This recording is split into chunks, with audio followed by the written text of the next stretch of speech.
Welcome to the first episode of the MyRadar Podcast. I am meteorologist Mike Linden, and with this podcast, the aim is to introduce you to people in the field of weather, in science in general, and just talk to some really interesting people. Of course, if you aren't already, subscribe to the YouTube channel and click on that notification bell. That way you always know whenever we drop a new video, whether it's the fast forecast, whether it's a podcast, or whether it's any new exciting content that we have coming our way. So this first episode of the podcast, I reached out to a good friend of mine that I worked with in Lexington, Kentucky. We're going to bring him in now. Welcome in Jim Caldwell. There's his Twitter handle right there at the bottom of the screen. He is a meteorologist from Lexington, Kentucky at WKYT, one of my favorite people in the world. Jim, wow, You've never said anything that nice to me ever before. I mean, wow. I do what I can. How is everything going in Kentucky? I know you. I don't even know how to react to that because you've never been that nice to me. Everything is good. Everything is really good here. We're coming off of a record year of rainfall, like many other locations throughout the country, but a big year for us with 70 inches. What better than 70 inches of rain? Normally we get 45-ish. So, I mean, huge year for us in 2018. And as far as severe weather goes, I know we're kind of just now getting into the season, but as you well know, the folks in Kentucky, they are weather fanatics, and then I feel like that is probably an understatement. They are. We have a strong social media presence, obviously, but we also have a lot of folks out there that are always contributing information and contributing forecasts of their own to us here. So we have a really weather savvy bunch of folks. There's a good group here that continuously communicates with us here at our station. And we're in one of those locations where we have all four seasons, so, we get a good winter. We get a good spring, usually. We, have massive summers, and then, of course, decent falls around here as well. So did you start out, Jim, as one of those folks growing up in the state of Kentucky where just from the get-go, weather was always something that fascinated you? Weather always fascinated me, but I'm not one of those classic stories of, some television meteorologist saying, oh, I watched Tom Skilling growing up and I wanted to be just like him. That wasn't me. When I was in high school, I got a job at the radio station. I started out, I don't even know if you know this, I started out doing color commentary for local high school basketball games on the radio. And I couldn't even drive yet, so I had to ride with somebody. I was 15 years old doing that. And I would just, do the stats and do the color. And it led to a job at that radio station, like on the air, like, live 3 to 6 weekdays, and that got me into communications. And from that point forward, I knew that I wanted to be in this field. Now, the weather side of it came along later on. What happened was I was in high school, obviously, then. I graduated high school. I don't really know how I'm going to get to that goal of being, this television or radio personality. So I stayed in community college. I got into my second semester and I get this phone call at the radio station one day. And it was the news director at WYMT TV, small station in Hazard, Kentucky, not far from where I grew up, about an hour. And the guy says, hey, would you like to come down here and interview for a weather anchor spot? And I said, weather anchor? I don't know anything about weather. And I didn't, other than, the basic science class, that you might learn. And, well, the rest is history. I mean, so you've been in the weather business then from your teenage years then? Yeah. Oh, yeah. I was 18 years old first time I did a weathercast on a CBS affiliate and been doing it ever since. That's amazing. And of course, during my time in working with you in Kentucky, I remember before I came there, I saw the video of you, your, I guess, goodbye video, if you will, from WYMT on YouTube, which, by the way, look that up. It's a great video. And it just... and it just seemed like there's such a connection between not only you and the people that worked in the building, but just you and the people in Kentucky. I mean, after I left Lexington and moved on to my next job, literally up until my last day there, I was forecasting weather in Pennsylvania. Up to my last day there when I would go live, there were people tuning in from Kentucky, not even necessarily into the weather, but just to say hello. I mean, there's something about the people from Kentucky where they are just ride or die. It's awesome. It really is. I mean, maybe it's the Big Blue Nation effect, but I'm sure that you can speak to that better than I can. Oh, they're fantastic people here. Kentucky's not truly in the South, but a lot of our characteristics and our features, personalities are truly Southern here. And what you're going to find is you're going to find people that love you, and they're going to be, as we say, be for you, and they're going to be for you. They're not against you. And they really support you no matter where you go. Several years ago, I had a friend at one of the National Weather Service offices, one in Jackson, Kentucky. I don't remember which state he was from, but he was from somewhere in the Northeast. Maybe he was from New York. I want to think upstate. Doesn't matter. Anyway, he came to Jackson, a little small town, and he was looking for a house. So he found this house. And he called the real estate person up, because in those days, it wasn't easily as accessible on the internet. And he called somebody, and he said, I really want to see this house. And the realtor says, well, where are you from? Got to know him over the phone really quickly. Said, just going up there to the house. It's unlocked. You can go check it out. And just trusted this person, over the phone. And that's the way we are. We're very trusting. We'll open our door for you, let you in. And that's the kind of people that you get here. You get that true Southern hospitality here in Kentucky. Well, if you, unless you inbound the ball, turn around and hit a shot in the NCAA tournament, and you're from Duke. Oh yeah, if your name's Christian Leitner, no, you're not welcome here. Jim, for the folks watching or listening, that is not a joke. I mean, it is Kentucky basketball might as well be religion in the state of Kentucky. It's extreme. There are people that wear that shirt that was printed a few years ago that say, I still hate Leitner, and they mean it. Yeah. I remember I was sitting in my grandmother's kitchen. She had a TV in the corner. That's where I was when I saw that shot. I remember where I was. Yeah. How about that? And now Rick Pitino, wherever he's at now, somewhere. I think he's somewhere overseas. Greece, coaching basketball, or anyway. It's a perfect place. So let's bring it back to the weather. Jim, just in my short time in the state of Kentucky, I went through a historic snowstorm, a tornado outbreak in October, flash flooding in Johnson County. I will never forget that. That's just within a window of, my gosh, was it 2 years that I was in Kentucky? I mean, regardless, just so much happened in that 2 years weather-wise. Do you have a day or an event in your time in forecasting, whether it's at YMT or WKYT, do you have an event that just sticks out to you more than another one for whatever reason? This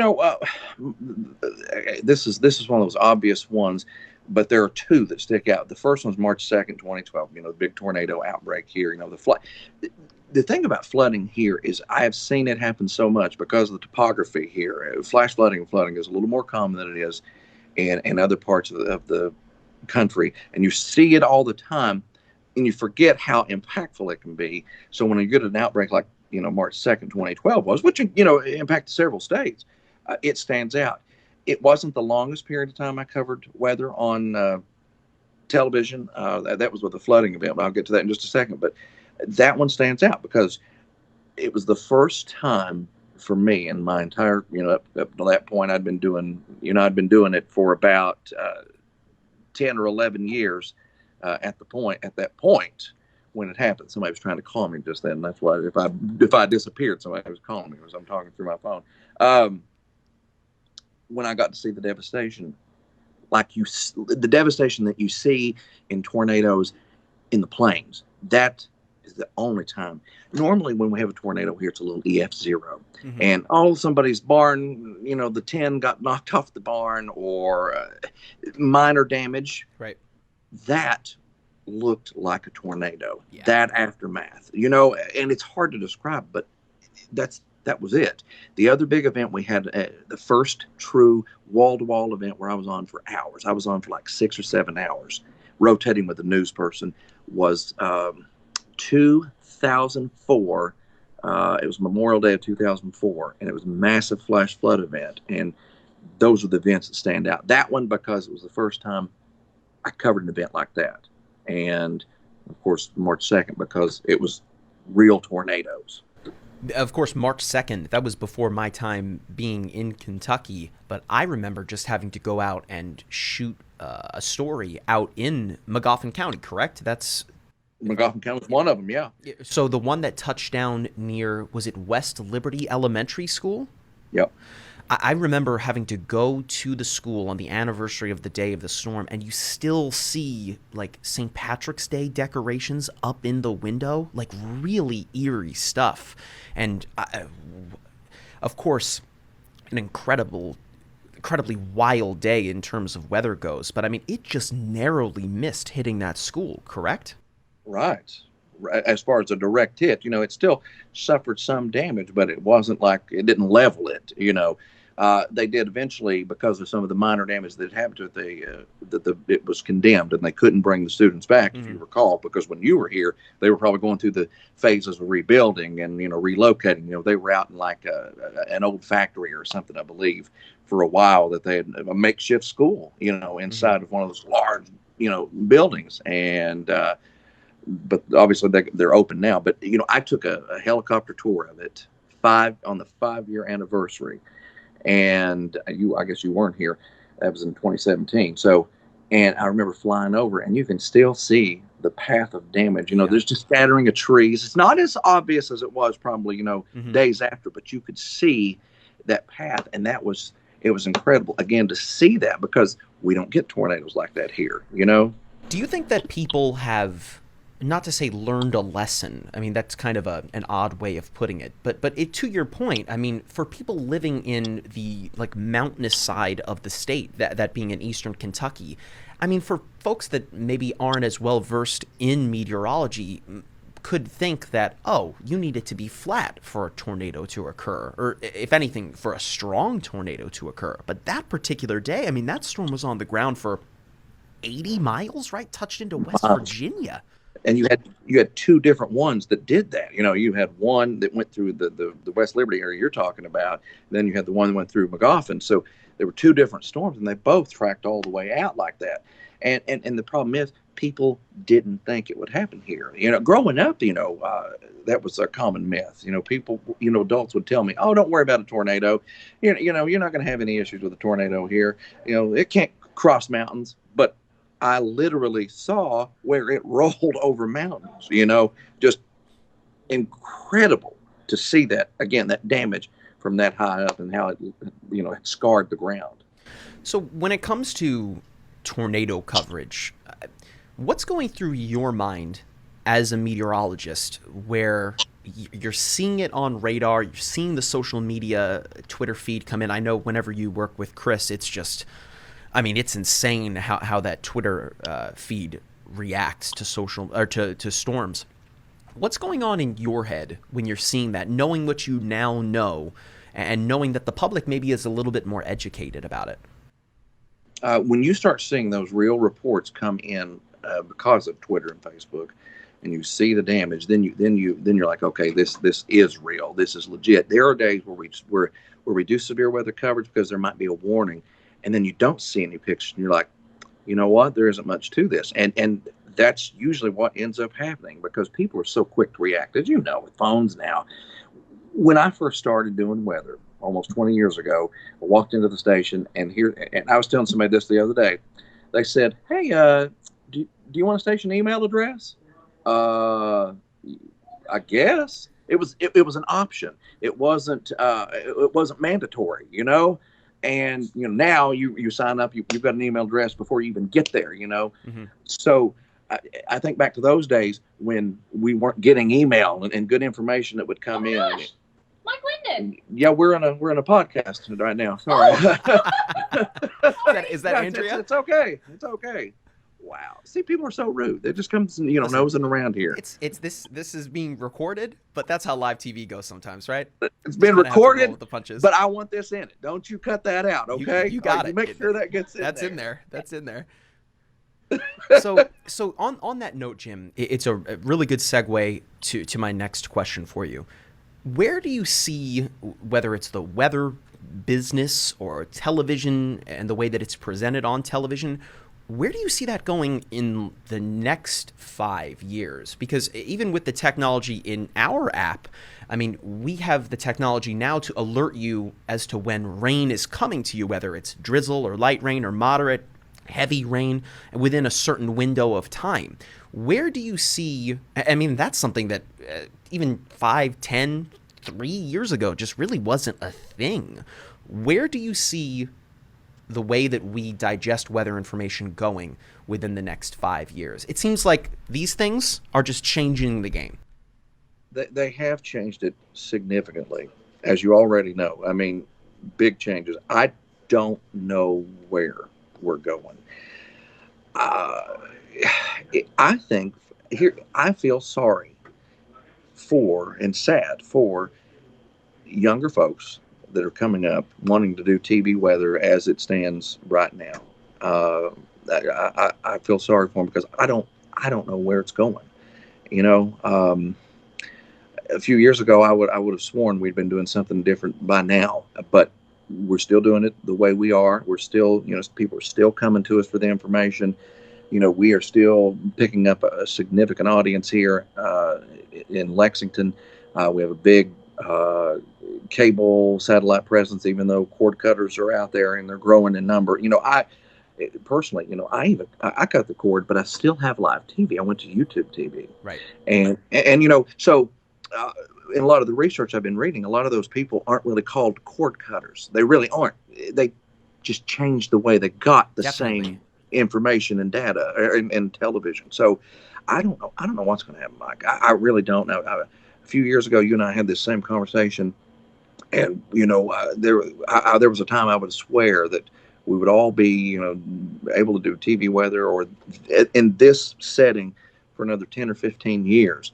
And now I just don't know. People still want, and that's what research keeps coming back and showing. People still want somebody to explain this to them, just like they want politics explained to them. They want somebody that could be considered an expert to give them that information. Most definitely.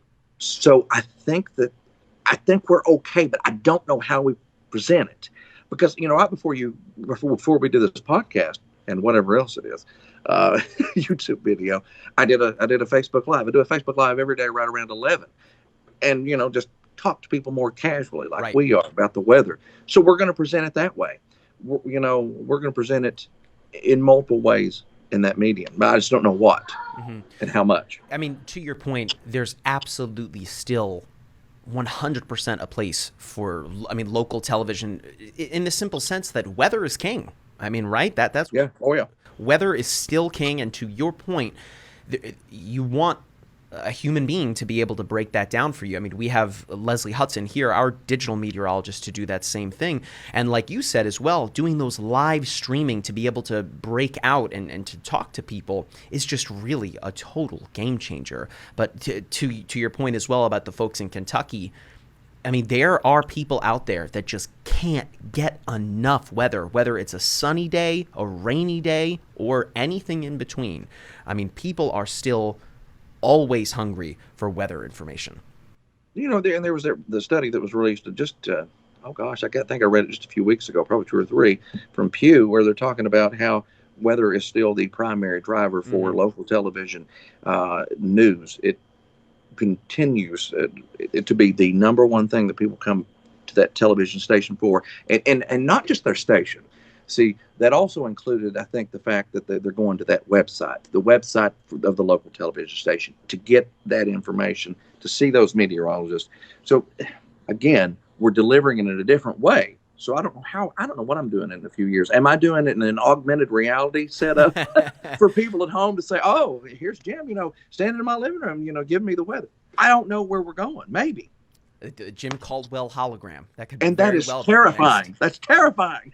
That I feel like that is something that that has a very real possibility of But happening. it does. Yes. It does. Just like, where you're seeing these commercials all the time. I haven't really been digging into it, but these friends that'll wear the VR headsets and they're watching, the next play together or from across the country or whichever team, it's amazing to see where we're going with that. So I can't say. Jim, I could talk to you for hours, whether it's about weather or about sports or just about life in general. But I know that coming up in a few minutes here, you have to get to your next show. So thank you so much again for doing this. This was awesome. Just to have a chance to catch up with you and talk to you was fantastic. For those of you that are watching, again, listening, Jim's Twitter information is just below the screen right there, at JimWKYT. Hit him up there. Of course, Jim, you have an insanely popular Facebook page as well. Is it Jim at JimWKYT as well to find it there too? Meteorologist Jim Caldwell. That's what it is. Okay. See, I had it before having a page was cool, so I didn't have to tie any station call letters in. There you go. I mean, Jim Caldwell, weather pioneer, meteorologist extraordinaire. Thank you so much for doing this again, Jim. And for those of you watching at home, remember, of course, to subscribe and click on that notification bell. That way you always know whenever a new video drops. Jim, anything else you'd like to say to the people before we say goodbye? No, absolutely not. Just I appreciate you letting me get on here and talk. If you want to do it again, let's do it again. Anytime. I'm ready. Excellent. Sounds great. See you in the next one, everybody.